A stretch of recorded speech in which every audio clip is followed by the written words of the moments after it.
નમસ્કાર. બાયસેગના વ્યાખ્યાનમાળામાં આજે ગણિતશાસ્ત્રના વ્યાખ્યાન સાથે આપણે હાજર છીએ.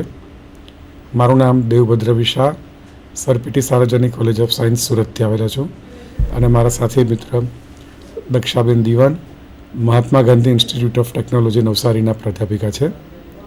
આજે અમારો વિષય છે ડાયોફન્ટાઇન ઇક્વેશન્સ. એ ડાયોફન્ટાઇન ઇક્વેશન્સ શું છે તેના વિષયની આપણે વાત કરવાના છીએ. આપણે પડદા પર જોઈએ ત્યાંથી શરૂઆત કરીએ. પડદા પર જોઈએ આપણે ડાયોફન્ટાઇન equations. In mathematics, a Diophantine equation is an indeterminate polynomial equation that allows the variables to be integers only. એટલે કે એવું સમીકરણ કે જેમાં ફક્ત પૂર્ણાંક સંખ્યામાં જ જવાબ જોઈએ છે. આપણે વિશે વિગતવાર જોશું. The word Diophantine refers to the 3rd century Greek mathematician Diophantus of Alexandria. એટલે ડાયોફન્ટસ એલેક્ઝેન્ડ્રિયાના જે હતા 3જી સેન્ચુરીના, એણે આ ટાઈપના સમીકરણો વિશેની વાત કરી હતી. અને એને ઘણીવાર તો એલ્જીબ્રાના બીજગણિતના પિતામહ તરીકે કહેવાય છે. એમણે એક પુસ્તિકા લખી હતી એરેથમેટિકા. ઇનફેક્ટ આ એક પુસ્તિકા ન હતી પણ ઘણી બધી પુસ્તિકાઓનો સેટ હતો, જેમાંથી લગભગ 6 પુસ્તિકાઓ બચી હતી. એની અંદર તેમણે એલ્જિબ્રિક ઇક્વેશન્સને સોલ્વ કરવાની વાત કરી હતી. આ એનો એક કવર પેજ છે.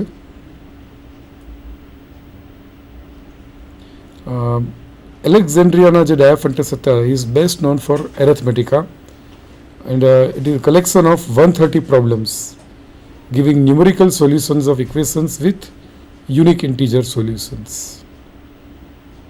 Diophantus was born and lived in Alexandria, the place which is now in Egypt, and at that time it was a great center of culture and learning in the Greek world. Right now there is no record of death of his birth or death, but we have some evidence regarding when and how long Diophantus has lived. Diophantus worked with equations that are solved in terms of integers. Some of his equations had no single solution. Some equations had more than one solutions, and some of them had infinite number of solutions. All such equations we now call it as Diophantine equation. અને આપણે હવે પછી ડાયોફન્ટાઇન equation શબ્દ જ વાપરવાના છીએ આ ટાઈપના સમીકરણો માટે. અને એરેથમેટિકાની જે બુક હતી એને બીજી બુકમાંનો 8મો પ્રોબ્લેમ એક એવો પ્રોબ્લેમ એમણે લખ્યો હતો કે જે પછીને ગણિતશાસ્ત્રીઓને માટે ઘણું મોટું ભાથું પૂરું પાડ્યું હતું. 1637ની સાલમાં જ્યારે આ પ્રોબ્લેમને ફરમા નામના ગણિતશાસ્ત્રીએ જોયો કે જે એ વખતના વિખ્યાત ગણિતશાસ્ત્રી હતા, તો ત્યારે એમણે એવું કહ્યું એ પ્રોબ્લેમ પરથી, it is impossible to separate a cube into sum of 2 cubes or any power into sum of 2 powers with the same exponent. I have discovered a truly marvellous proof of this, which however the margin is not large enough to contain. Mathematical આનો અર્થ શું છે તે વિશે આપણે વિગતવાર પછી જોશું સમય મળે તો. અને જેને ફર્માસ લાસ્ટ થિયરમ તરીકે ઓળખાય છે. છેલ્લા 300 વર્ષ સુધી એ ફર્માસ લાસ્ટ થિયરમ અનસોલ્વ રહ્યો હતો, પણ એને સોલ્વ કરવાની ટેકનિક દરમિયાન નંબર થિયરી, ડાયોફન્ટાઇન ઇક્વેશન, ડાયોફન્ટાઇન એપ્રોક્સિમેશન એ બધાનો ખૂબ જ વિકાસ થયો અને ગણિતની એક વિશિષ્ટ શાખાઓ તરીકે સ્થાન પામ્યા છે. The mathematical study of Diophantine problem which Diophantus initiated is now called Diophantine analysis.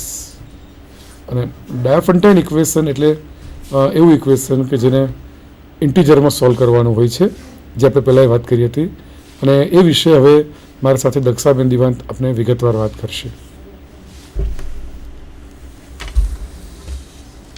ડાયોફન્ટાઇન equation એટલે કે એવા સમીકરણો કે જેને સોલ્યુશન ક્યાં તો હોય, ક્યાં તો એના સોલ્યુશન ઇન્ફાઇનેટલી મેની હોય, ક્યાં તો એને ફાઇનાઇટ નંબર ઓફ સોલ્યુશન હોય. એમાં સૌથી વિખ્યાત સમીકરણ જો આપણે કહીએ તો એ ફર્માસ લાસ્ટ થિયરમ તરીકે ઓળખાય છે, જે x⁻n + y⁻n = z⁻n ફોર્મેટમાં હોય છે. ડાયફન્ટાઇન ઇક્વેશનમાં અલગ અલગ પ્રકારના ક્વોડ્રેટિક ઇક્વેશન જોવા મળે છે, જે ડાયફન્ટસે આપ્યા હતા. એમાં આપણને પડદા પર 3 પ્રકારના ફોર્મેટ દેખાય છે: ax² + bx = c, ax² = bx + c અથવા ax² + c = bx. આ રીતે પણ એને લખી શકાય. અને ડાયફન્ટસે એને પેરવાઇઝ ઘણા બધા સાયમલ્ટેનિયસ ક્વોડ્રેટિક ઇક્વેશનને પણ સોલ્વ કર્યા છે. ડાયફન્ટાઇન ઇક્વેશન, તો તેના થોડાક પ્રોબ્લેમ જો આપણે અહીંયા વિચારીએ તો ઘણી બધી રીતના આવા પ્રોબ્લેમ્સ બનાવી શકાય છે. તેમાંનો એક અહીંયા આપ્યો છે કે to find x to make 10 × x + 9 and 5x + 4 both square. તમે હવે અહીંયા એક્સની જો કિંમત 28 મૂકશો તો 28 × 10 280 + 9 it's a 8289. That is a perfect square. And another number that 5 × 28 + 4 it's a 140 + 4 it's a 144. તો આપ જાણો જ છો કે બંને પૂર્ણવર્ગ સંખ્યાઓ છે. એવી જ રીતે બીજા ઇક્વેશન જેમ કે x જે 4x + 2 is a cube and 2x + 1 is a square together. અને એની અંદર ડાયફન્ટાસે ખૂબ સરળતાથી શોધી કાઢ્યું કે x = 3/2 મૂકવાથી આનું સમાધાન થઈ શકે છે અને આપણને ક્યુબ અને સ્ક્વેર મળે છે. બીજા બધા પ્રકારના જો પ્રોબ્લેમ જોઈએ કે જેમાં આપણને પાવર્સ બિટવીન લિમિટ્સની અંદર મળે છે, એટલે કે એનું એક ઉદાહરણ જો અહીંયા સમજીએ તો find a square between 5/4 and 2. સો ડાયફન્ટાસે ખૂબ સરળ રીતે આમાં શોધી કાઢી કે બંને નંબરને મલ્ટીપ્લાય કર્યા 64થી. 64થી બંને નંબરને મલ્ટીપ્લાય કરીએ તો 180 આવે. તો તે બંને વચ્ચે નો નંબર એટલે કે 100 આપણને નંબર મળે છે. ફરીવાર એને જો ડિવાઈડ કરવામાં આવે તો વી વિલ ગેટ હિયર 25/16, જે આપણે ઓરિજિનલ પ્રોબ્લેમનું સોલ્યુશન મળી જાય છે. બ્રહ્મગુપ્તાએ પણ આમાં ઘણું કામ કર્યું હતું. 598થી 670 સુધીમાં બ્રહ્મગુપ્તાએ ક્વોડ્રેટિકના સોલ્યુશન મેળવ્યા હતા.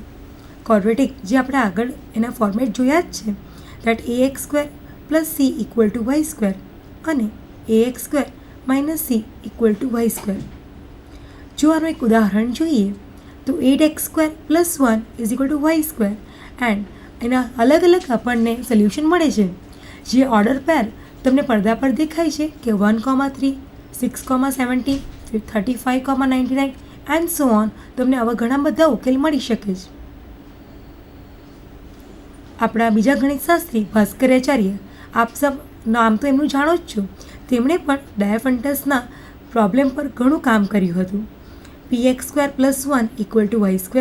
જો આનો ઉકેલ મેળવવા માટે પીની અલગ અલગ કિંમતો લેવામાં આવે 11, 8, 32, 61 and 67, then if you are taking p = 61, then he found that x = its very large number, જે તમે પડદા પર જોઈ શકો છો.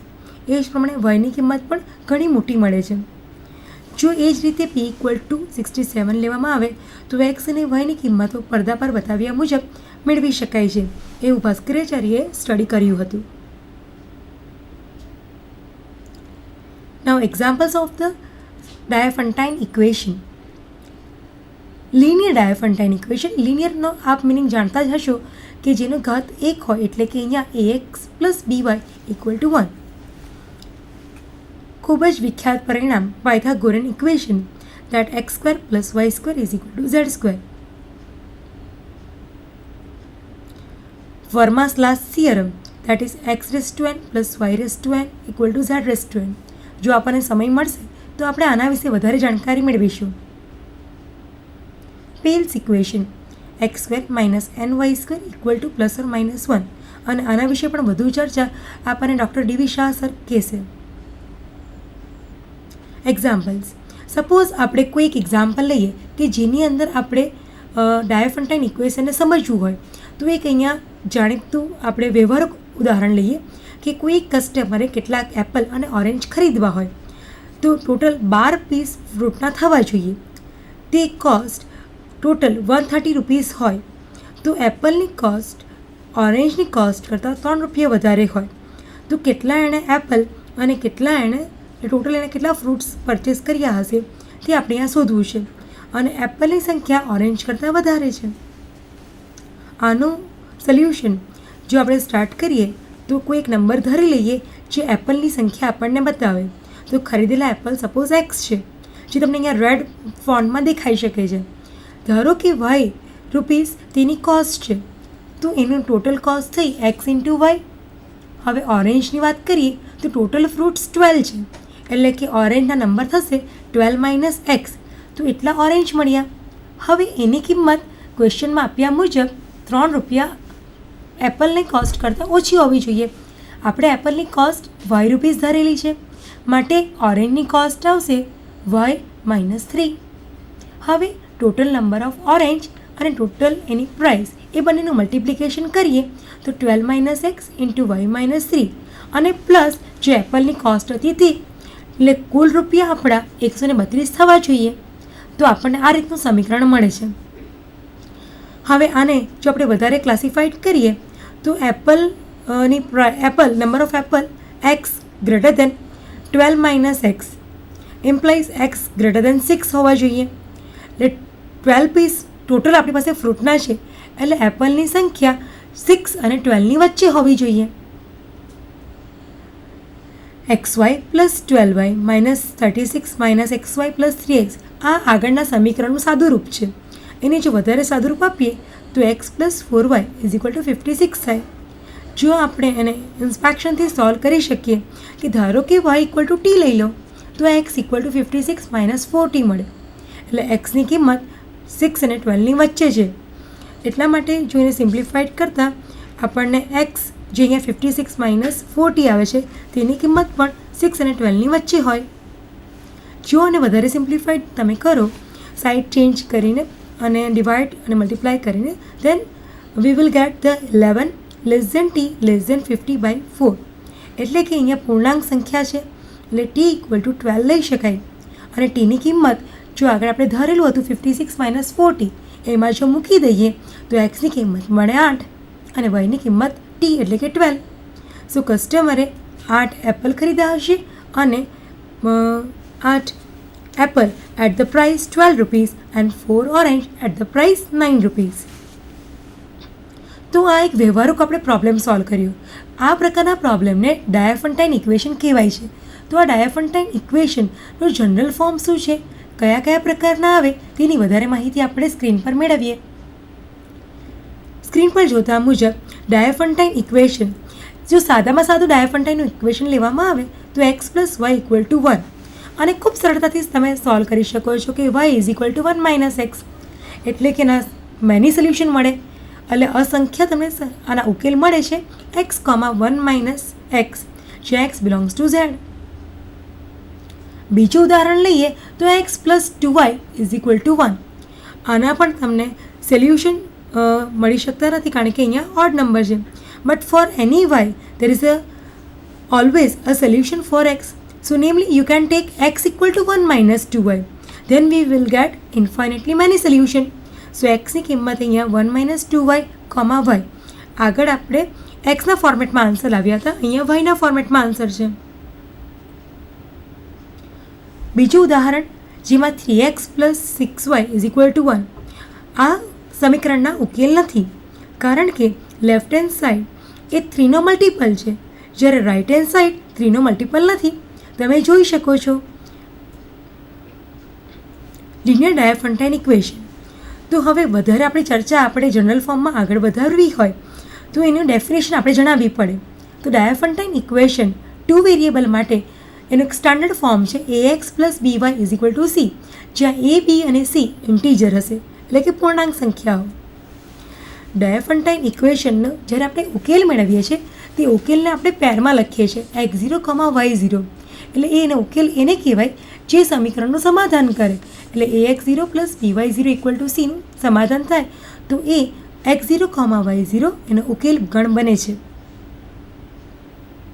ડાયાફન્ટાઇન ઇક્વેશન ની ચર્ચા આપણે કરતા હોઈએ તો સ્વાભાવિક રીતે આપણા મગજની અંદર ઘણા બધા પ્રશ્નોનું સર્જન થાય છે. ઘણીવાર આપણે એવું વિચારીએ કે કયા સમીકરણ કે કયા એની શરતોની આધીન રહીને એના આપણને ઇન્ટિજર સોલ્યુશન મળે, અથવા આપણે એવું વિચારીએ કે આના સોલ્યુશન છે તો ઇન્ફાઇનેટલી મેની સોલ્યુશન ક્યારે મળે છે, અને એ સોલ્યુશન આપણે શોધવા કઈ રીતે, એ તમારા મગજમાં ચોક્કસ પ્રશ્ન ઉદ્ભવતો હશે. તો આપણે હવે ફરીથી એને પડદા પર નિહાળીએ.